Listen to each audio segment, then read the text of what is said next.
돈의 원리를 모르면 평생 호구가 되는 건 분명한 사실이에요. 당하는지도 몰라. 그러니까 그렇게 사는 거야. 분노하지 않고. 왜 평생 나만 안 되지? 이러면 사는 거야. 이 책이 있었으면 최소 제가 3년은 아꼈을 건데.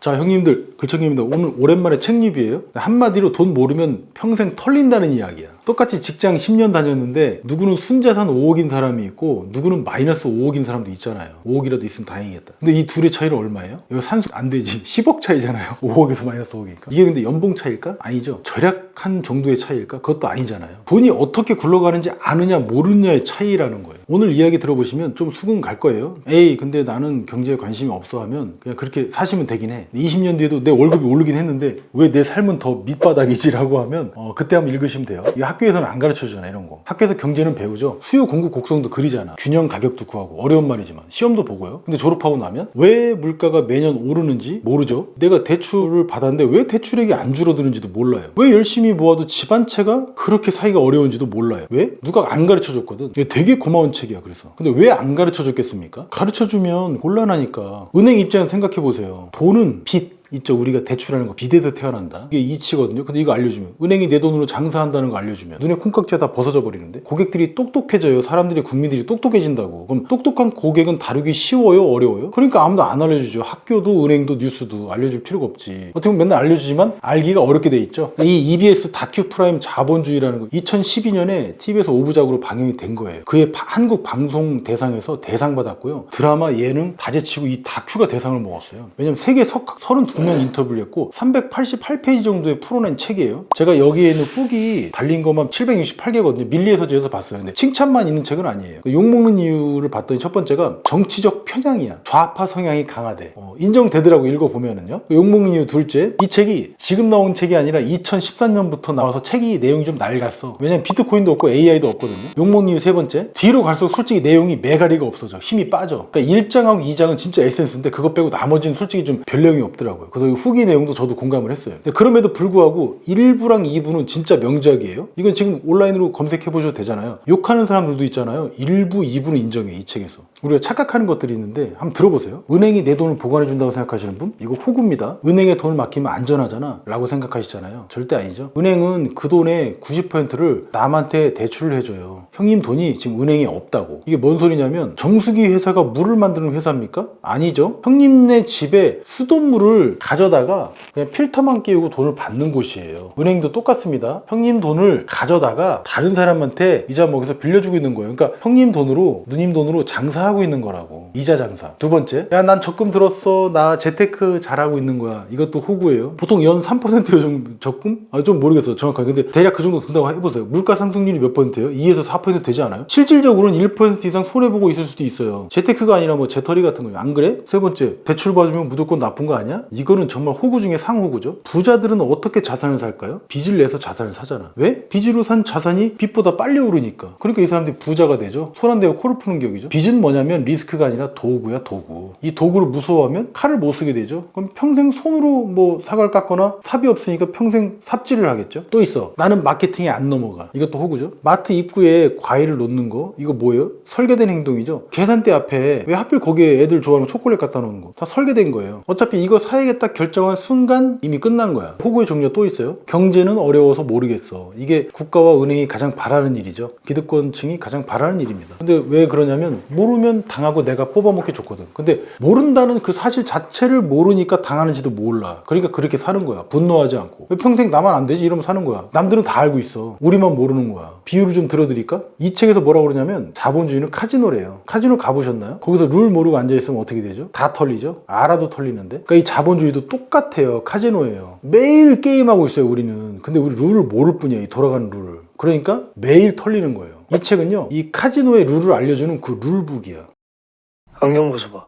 룰을 모르면 평생 호구인데, 룰을 알면 최소한 억울하게 털리진 않아. 그러니까 이 책이 지금까지도 명작 반열에 올라있고 아직도 베스트셀러인 거예요. 둘째, 돈은 물이야, 물. 물은 어때요? 높은 데서 낮은 데로 흐르죠. 돈도 흐르러요. 근데 아무 데나 흐르는 게 아닙니다. 돈이라는 건 흐름을 아는 사람 쪽으로 흐르는 게 돈이라는 거예요. 그러니까 뭐냐면 이 흐름을 모르면 평생 물이나 퍼다 날라주는 거야. 이용만 당하는 인생이 되는 거죠. 양동이 들고 뛰어다녀 개처럼 쉴 시간도 없이. 근데 반대로 흐름을 알면 그 물길을 팔면 물이 알아서 오잖아. 이렇게 돈이 그렇게 오는 거죠. 저한테 상담 왔던 분의 이야기인데 40대 직장인이었어요. 월급 500만 원이고 한 20년가량을 모았대요. 근데 순 자산이 얼마였는지 아세요? 이분이? 3천만 원이었어. 제가 이 책을 다시 읽게 된 계기가 바로 그거예요. 아니 20년 동안 뭐 하셨어요? 물어봤겠죠? 적금 들었습니다 라고 하더라고요. 주식은 무섭다고 안 했대요. 그 부동산은 왜 안 했냐 했더니 타이밍 놓쳤다고 안 했대. 이 책이 하는 얘기가 있어요. 뭐냐면 그 사이에 물가는 이미 2배, 3배 올랐어. 집값은 3배, 4배 올랐고 20년 전 1억이면 집 샀는데 지금 1억이면 전세도 못 가죠. 그 사람들 눈물 흘리고 피눈물 흘리더라는 거야. 왜 아무도 안 알려줬을까? 안 알려준 게 아니고 님이 안 찾고 공부 안 한 거예요. 왜냐면 이 책을 12년 전부터 그 얘기를 하고 있었거든. 이런 책들을 읽는 이유입니다. 그럼 여러분들 같으면 어떻게 하실 겁니까? 핑계를 댈 수가 없겠죠. 그래서 이런 책을 소개해서 한 분이라도 더 같이 봤으면 싶은 거예요. 근데 이런 분들 계실 거예요. 야, 그거 경제책 아니야? 어려워서 못 읽어요, 저는. 이거 뭔 얘기냐면 그냥 귀찮아서 안 읽겠다는 거예요. 이 책은요, EBS가 만들었거든요. 그 교육하는 데 있잖아요. 중학생들 이해하게 만들었더라고. 근데 글을 읽는데 마치 편하게 방송에서 설명해 주는 듯이 잘 썼어요, 쉽게. 그 초등학생 자녀랑 같이 읽었다는 그 후기가 있을 정도예요. 그 정도로 쉽습니다. 그래서 어렵다는 건 핑계예요. 그래서 이런 책은 꼭 한번 읽어보셔야 돼요. 특히 글청계 친구분들 꼭 좀 한번 읽어보세요. 또 이런 생각 하실 수 있어요. 2013년에 나온 책이잖아요. 이거 되게 오래된 책 아닙니까? 요즘 좋은 책이 얼마나 많이 나오는데. 근데 자본주의 원리가 10년 새에 바뀐 게 있습니까? 원리는 하나도 안 바뀌었어, 본질은. 돈은 어차피 빚에서 태어나는 원리야. 이거 안 바뀌었죠? 은행이 예금으로 장사하는 원리? 바뀌었습니까? 안 바뀌었죠? 원리는요, 100년, 1000년 가도 안 바뀝니다. 뉴턴 역학도 300년 넘었는데 안 배웁니까? 지금도 그거 배우죠? 또 이런 얘기 있어요. 뭐 유튜브에 있잖아요. 유튜브에 나오는 지식들은요, 파편이에요. 그럴 수밖에 없고. 그러니까 레고 조각 100개 갖고 있으면은 성 만들 수 있어요? 설명서가 없으면 못 만들어요. 아까 룰북이라고 말씀드렸죠? 근데 유튜브 영상 5분짜리 100개를 봐도 이 뼈대라는 게 안 잡혀. 개념이 안 잡힌다고요. 근데 이 책은 그 개념을 다 잡아주는 설명서예요. 이 경제 원리를 하나를 딱 꿰뚫어. 파편을 다 모아서 보물을 만들어 놨어요. 그럼 이런 생각도 하실 거예요. 아, 이런 책 읽는다고 부자가 돼요? 예, 순서가 반대가 되신 거예요, 그분들은. 이 책은 돈 버는 책이 아니야. 돈을 안 잃는 법을 알려주는 책이지. 공격력만 올리면 어때요? 한 방에 가는 거야. 딸피 돼서 한 방에 죽는 거예요. 방어력부터 올려야 된다고 이 책을 얘기하는 거예요. 안 잃는 법, 안 당하는 법, 안 속는 법. 그래서 먼저 배우고 그 다음에 버는 법을 배우라는 이야기예요. 난 바빠서 388페이지 못 읽겠는데요. 그러니까 1부하고 2부만 읽으시면 돼. 제가 따로 말씀은 안 드릴 건데 그거 딱 100페이지거든요. 요거 아마 빨리 읽으시면 한두 시간이면 다 끝나요. 저도 어려서요. 이제 경제이론 하나도 몰라갖고 20대 때 진짜 30대 때 그리고 개고생했어요. 그 시절 이 책이 있었으면 최소 제가 3년은 아꼈을 건데 제가 정말 추천드리는 건 뭐냐면 이 책의 일부 있잖아요. 돈은 빚이다를 이거 3번 이상 읽어보세요. 시간 없으면 2번이라도. 이거 왜 읽어야 되냐? 사칙연산 모르는 분들은 미적분 못 하잖아요. 쉬운 거가 먼저 있어야지 어려운 걸 할 수 있어. 일부가 그 사칙연산이야. 그러니까 돈이 어디서 들어오는지, 왜 물가가 오르는지 이거 모르면 경제 뉴스 봐도 그냥 멍멍이 소리로밖에 안 들려.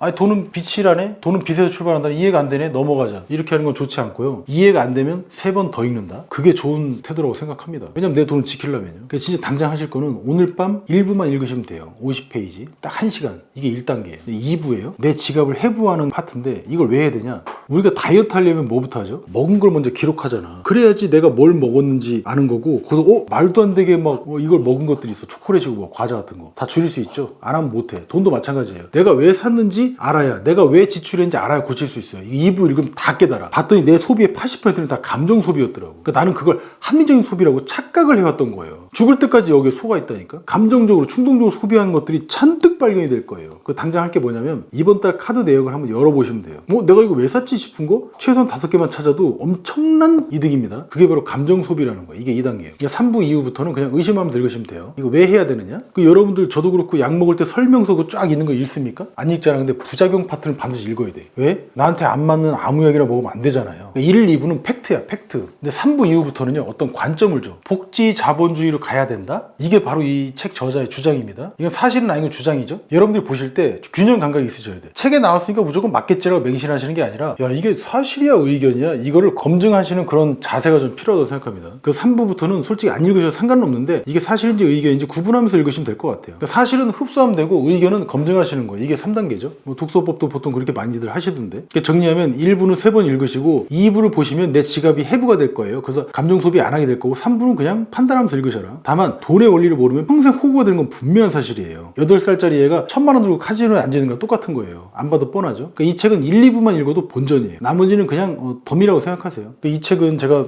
일일이 다 설명 안 드린 이유가 뒤에서 용어 설명 간단히 드릴 건데 그렇게 설명드리는 순간 다 나갈 것 같아서 제가 근데 이 책에 총점을 써봤어요. 이게 뭐냐면 저는 책을 읽을 때 3가지 기준으로 보거든요. 첫 번째는 뭐냐면 실용성이고 두 번째는 가성비고 세 번째가 진입 장벽이거든요. 실용성은 내가 이 책을 읽고서 당장 써먹을 수 있는가? 그 두 번째 가성비, 이게 시간 대비 여기다 이 시간을 내가 투자해서 진짜 얻는 게 있는가? 이 책이 진짜로 그런 인사이트가 있는가? 마지막 세 번째는 뭐냐면요, 진입 장벽이야. 내가 경제 문외한이어도 이 책을 읽을 수 있는가? 읽어도 도움이 되는가라는 거예요. 총점을 매겼는데 저는 4.7점으로 봤습니다. 실용성, 당장 써먹을 수 있는가로 봤을 때 1, 2부는 읽으면 바로 적용이 돼요. 3부 이후부터는 교양 수준이나 안 읽으셔도 상관없는데 그런 점에서 5점 만점에 4점을 줬습니다. 그리고 가성비야. 진짜 1, 2부만 읽어도 본전이에요. 2시간 투자로 2부 읽어도요, 돈의 원리도 다 이해가 되고 내가 뭐에서 돈을 아낄 수 있는지가 바로 보여. 진짜 놀랍거든요. 한번 읽어보세요. 이거 5점 만점에 5점 드리고 싶어요. 마지막 진입장벽인데 이건 중학생도 이해가 가능해서 누구나 읽을 수 있어요. 할머니, 할아버지도 읽어보세요. 그래서 5점이야. 그래서 합쳐서 4.7점 나왔습니다. 반드시 읽어야 될 필독서라고 저는 생각해요. 이게 왜 10몇 년 동안 계속 한 번도 제대로 된 개정이 안 되는데 이렇게 베스트셀러지라는 게 이해가 되실 거예요. 이 책을 단 한 줄로 만약에 정리를 한다면 아까 말씀드렸지만 돈은요, 그냥 어디서 한국은행에 찍어내는 게 아니라 세상에 돈이 늘어나려면 누군가는 계속 대출을 받아야 된다는 이야기고요. 빚이 없으면 돈도 없다는 이야기. 그래서 정부는 뭘 하고 있습니까? 계속 돈을 찍어내죠. 그래서 물가는 평생 오르기만 하는 거예요. 그래서 우리 빚은 점점 늘어나지 절대 영원히 줄어들 일이 없어요. 이건 버그가 아니라 시스템입니다.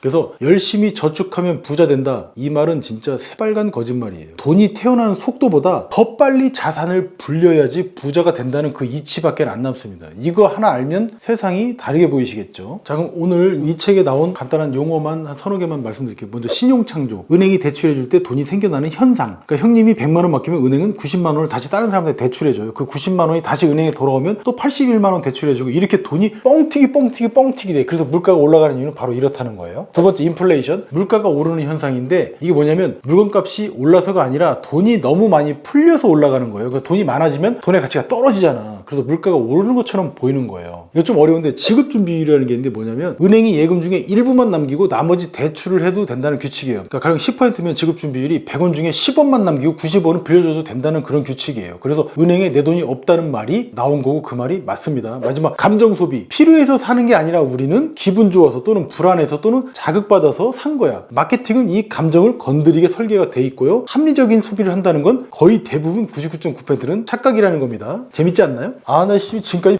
신같이 돈을 썼네.